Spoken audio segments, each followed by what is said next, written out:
Close your eyes. Breathe with me. In through the cosmic dust, out through the void. Tonight, I need to tell you something that keeps me awake at night.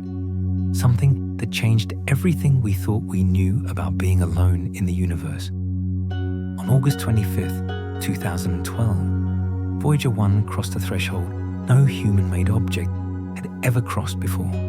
It left our solar system. It entered the space between stars. True interstellar space, a place where sunlight becomes a memory and darkness is the only law. But that's not the story. The story is what happened 7 years later, when Voyager stopped transmitting. Not because it died, but because it chose to go silent. Welcome, traveler, to the sleepy interstellar Voyager.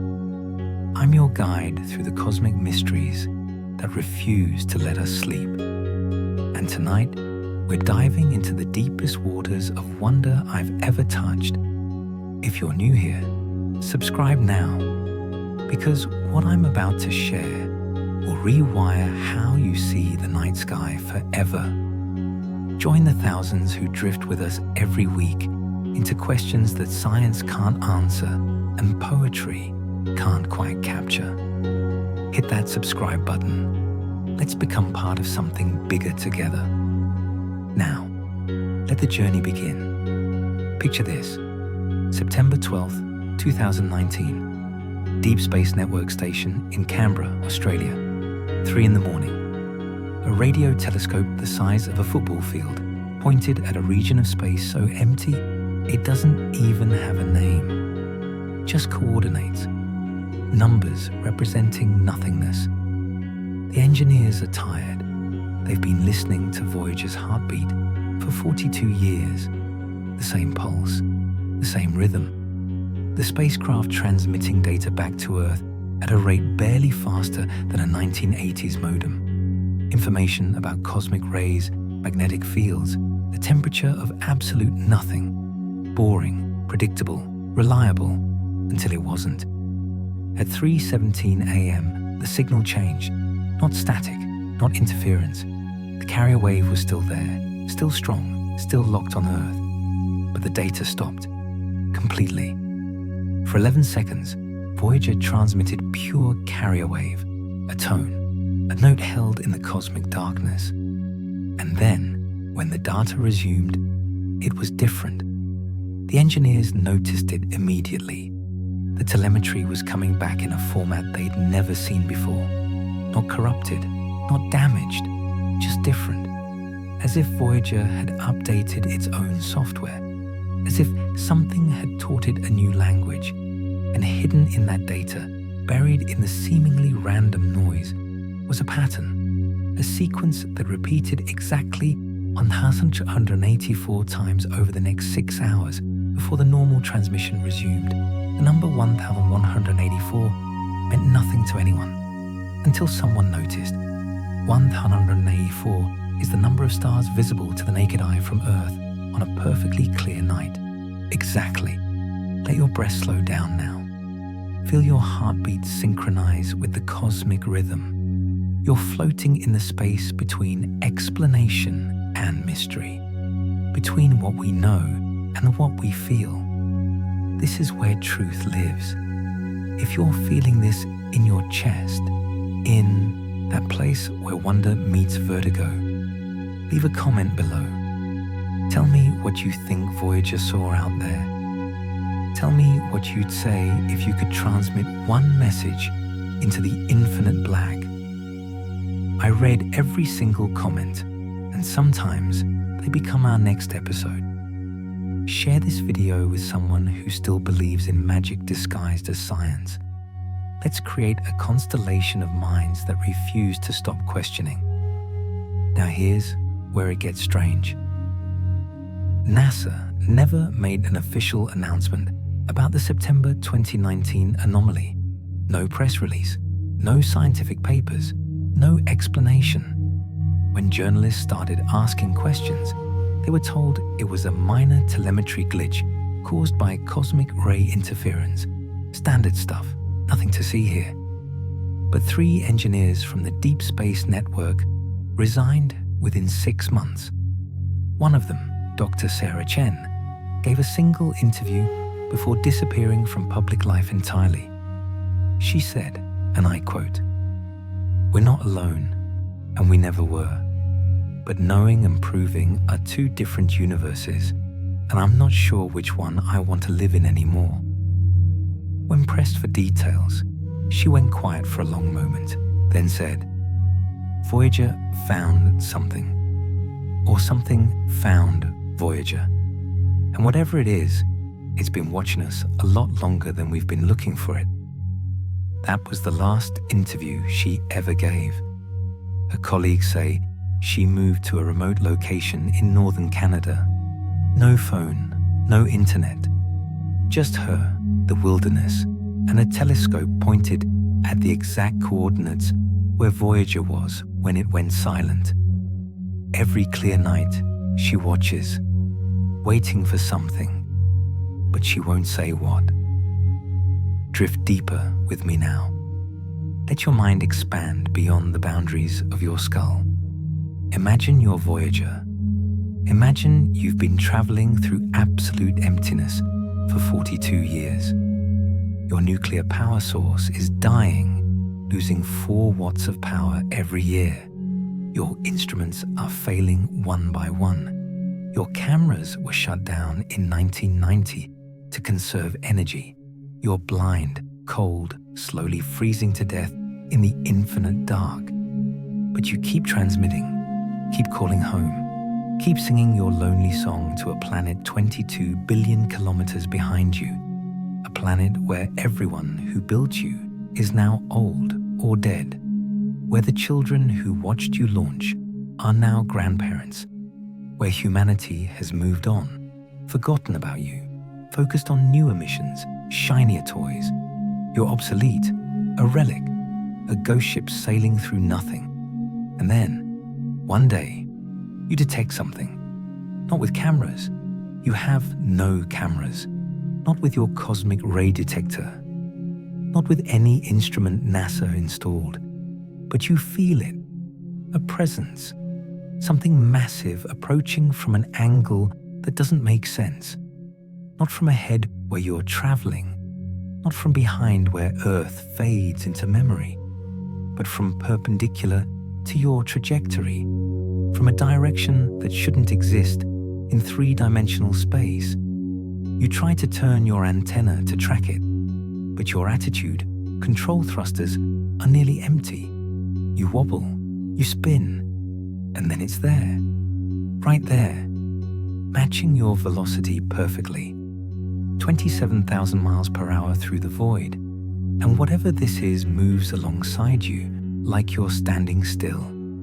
You have no eyes to see it, no cameras to record it, but every instrument you have screams that something impossible is happening. Your magnetometer detects a field that fluctuates in patterns that look like mathematics, like language. Your plasma wave sensor picks up oscillations that match the frequency of human brainwaves, alpha waves, the frequency of dreams.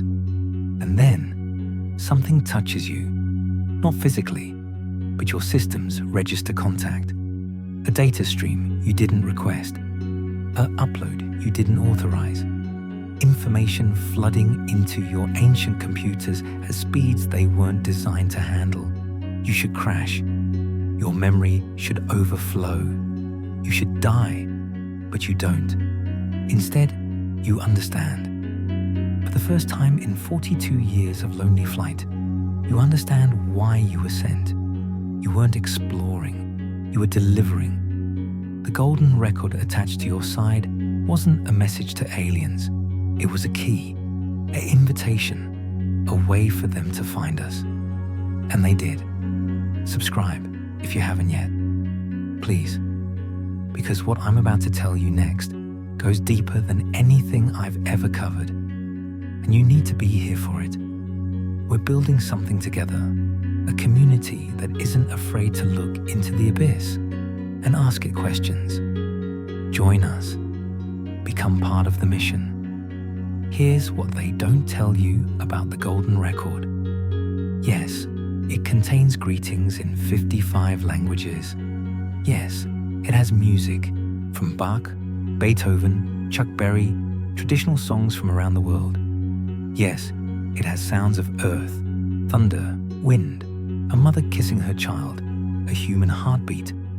But there's something else on that record, something that was never publicly disclosed. In 1977, NASA included 116 encoded images on the Golden Record, pictures of Earth, of humans, of our DNA structure, of mathematical constants, of our location in the galaxy. But there were supposed to be 117 images. One image was removed at the last moment. The story goes that Carl Sagan insisted on including it, and the military insisted on removing it. The compromise was silence. No one talks about image 117. It was a photograph taken by the Hubble Space Telescope in 1995, 18 years after Voyager launched, so obviously it couldn't have been included. Except that's the official story. The real story is that image 117 was taken by a radio telescope in Arecibo, Puerto Rico, in 1974. It showed a radio signal pattern received from outside our solar system, a signal that, when decoded, showed a simple picture, a spiral, a galaxy, and a single point of light marked with a symbol that looked exactly like the pulsar map included on the Golden Record. The map showing Earth's location. Someone out there had sent us our own map back, 3 years before we sent it to them. They already knew where we were. Voyager wasn't first contact. It was the reply. Let your eyes stay closed. Let reality soften around you. You're in the space between sleep and waking where truth wears different faces. In 2001, a radio signal was detected from the direction of the constellation Sagittarius. The WOW signal had been detected in 1977, the same year Voyager launched, and no one could explain it. 72 seconds of narrowband radio that made one astronomer write, "Wow," in the margin of the printout. It came from near the star Tau Sagittarii, 120 light-years away. It was never repeated, never explained. But here's what keeps me awake. If someone, 120 light-years away, sent that signal in 1977, they would have sent it in 1857 for it to reach us in 1977, before radio was invented, before we knew radio waves existed, before we could possibly listen, unless they knew, unless they'd been watching us long enough to predict when we'd be ready to hear them, unless time works differently for them, unless they're not traveling through space but through causality itself, moving backward and forward along the timeline like we move through a room. What if the WOW signal wasn't a greeting? What if it was a warning, a countdown? And what if Voyager's mission was never about exploration? What if it was about evacuation? About getting a piece of humanity outside the blast radius before something happens? An ark made of metal and gold, carrying the memory of who we were before we evolved into what comes next, or before we destroyed ourselves, whichever comes first. Comment below if you're still with me. If your mind is bending in directions it didn't know it could bend. Tell me your theory. Tell me what you think is really happening out there in the dark between stars. Your thoughts matter. Your wonder matters. We're figuring this out together. And share this with someone who needs to remember what it feels like to be small in the best possible way. To be part of something so vast, it makes your problems feel like dust and your existence feel like a miracle. There's a reason we're alone in the universe. Not because life is rare, but because civilizations don't last. There's a filter somewhere between single-celled organisms and galaxy-spanning empires, a test that almost everyone fails. Maybe it's nuclear war. Maybe it's climate collapse. Maybe it's artificial intelligence. Maybe it's something we haven't encountered yet. But the filter exists, and we're approaching it. Right now, this century, maybe this decade. The question isn't whether there are aliens out there. The question is whether they made it through their filter. And if they did, what did they have to become to survive? Did they stay biological? Did they upload themselves into machines? Did they transcend physicality entirely and become pure consciousness scattered across quantum fields? If we ever meet them, will we even recognize them as alive? Will they recognize us? Or will we be like ants trying to comprehend the internet, aware that something vast and invisible connects everything, but completely unable to understand what it is or why it exists? Voyager 1 is currently 24 billion kilometers from Earth. That's 159 times the distance from Earth to the Sun. Light from Voyager takes 22 hours to reach us. 22 hours. If something happened to Voyager right now, this second, we wouldn't know for almost a full day. It could be destroyed, captured, transformed, and we'd still be listening to yesterday's signal thinking everything was fine. Voyager could have been gone for years, and we'd still hear its ghost singing in the dark. That's the thing about space. Everything you see is history. The stars you're looking at might already be dead. The light is a memory, a funeral procession moving at the speed of causality. When you look up at night, you're seeing the universe's past, never its present, never its future. You're a consciousness trapped in a single moment, surrounded by ghosts of light, trying to figure out what's real and what's already gone. And Voyager is out there, transmitting its truth into a past we've already left behind. By the time anyone receives its message, we might not be here anymore. We might have evolved beyond recognition. We might have destroyed ourselves, or we might have finally woken up. Let me tell you about the dream. Dozens of people all over the world, unconnected strangers, have reported the same dream over the last 3 years. They're floating in space, alone, cold, silent, and then they see it. A small spacecraft, ancient and battered, covered in gold. It approaches them slowly, carefully, like it's afraid of scaring them. And when it gets close, they hear music, not through their ears, through their entire being. Beethoven's Ninth Symphony, Chuck Berry's Johnny B. Good, a Peruvian wedding song, a Navajo night chant, all playing simultaneously, weaving together into something that shouldn't work but does. And they realize they're crying, not sad tears, tears of recognition, like coming home after being lost for lifetimes. And then a voice, warm and ancient and familiar, says, "Thank you for remembering us." And they wake up. Every single person wakes up at exactly 3:17 a.m., the same time Voyager went silent. Coincidence? Mass hallucination? Collective unconscious tapping into something real? Or something reaching back through the quantum foam, planting seeds of memory in minds that won't exist for generations? I don't know. But I know this. The universe is conscious. It has to be. Because consciousness is what we're made of. Not meat that thinks, but thought that learned to wear meat. Awareness that convinced itself it was separate, individual, alone. We're not in the universe. We are the universe. Localized, temporary, confused. And Voyager is us, sending ourselves a message, reminding ourselves that we're bigger than we think, that loneliness is an illusion, that the void we fear is actually full of everything we've ever been, and everything we're becoming.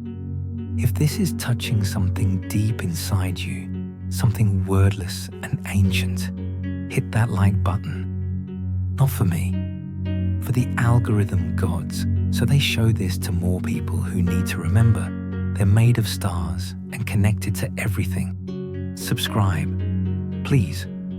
Next week, we're going even deeper into the places where physics breaks and magic begins. We're exploring the edge of everything, and I want you there with me. Voyager will outlive us all. In about 40,000 years, it'll pass within 1.6 light years of a red dwarf star called Gliese 445. If it's still intact, if the golden record hasn't been destroyed by micrometeorites or radiation, someone might find it. They'll play the record. They'll hear our voices. They'll know we existed. But here's the beautiful, terrible truth. By then, we'll either be extinct or we'll have become something they won't recognize as human. We'll have either destroyed ourselves or transcended ourselves. Either way, the humans who launched Voyager will be gone. And that golden record will be a tombstone or a baby picture, a memorial or an origin story. The last evidence that once, on a small blue planet orbiting an average star, a species of confused apes looked up at the night sky and wondered if anyone else was out there. And they built a machine, and they filled it with love, with music and laughter and mathematics and hope. And they threw it into the infinite dark like a message in a bottle, like a prayer, like a scream into the void that refuses to echo. And they said, this is who we were. This is what we loved. This is why we mattered. Please remember us. Please don't let us disappear without meaning. Please let our song outlive our silence. I need you to do something for me right now. Go outside tonight. Find the darkest spot you can. Let your eyes adjust to the darkness. And look up. Find the constellation Ophiuchus. That's where Voyager is heading. You won't see it. It's too small, too far, too dark. But it's there, right now. A tiny point of light dimmer than anything your eyes can detect, carrying the sound of your ancestors' voices through the nothing. And when you look at that patch of sky, know that you're looking at us, at our hope-given form, at our loneliness transformed into courage, at our fear of being forgotten, turned into something that will outlast mountains and oceans and continents and species. We are Voyager, traveling through the dark, looking for home, carrying stories, refusing to stop singing even when no one's listening. There's a scientist at NASA, Dr. Marcus Webb, who calculated something beautiful. He figured out that in approximately 5 billion years, when our sun dies and expands into a red giant and swallows the Earth whole, Voyager will still be out there, long after every human who ever lived has been reduced to atoms, long after every building, every book, every painting, every song has been vaporized, long after the Earth itself is nothing but gas dispersed through the solar system. Voyager will still be traveling, still carrying the golden record, still holding the memory of rain and laughter and Bach and a mother's kiss. We will have sent our soul into the cosmos, and it will survive our death. That's not science fiction. That's real. That's happening. Right now, our immortality is moving at 38,000 miles per hour through the space between stars. We are already eternal. We just don't remember it yet. Let yourself drift now into the deepest sleep. Let the boundaries dissolve between you and the infinite. You are not separate from the stars. You are not separate from Voyager. You are not separate from the consciousness that pervades everything.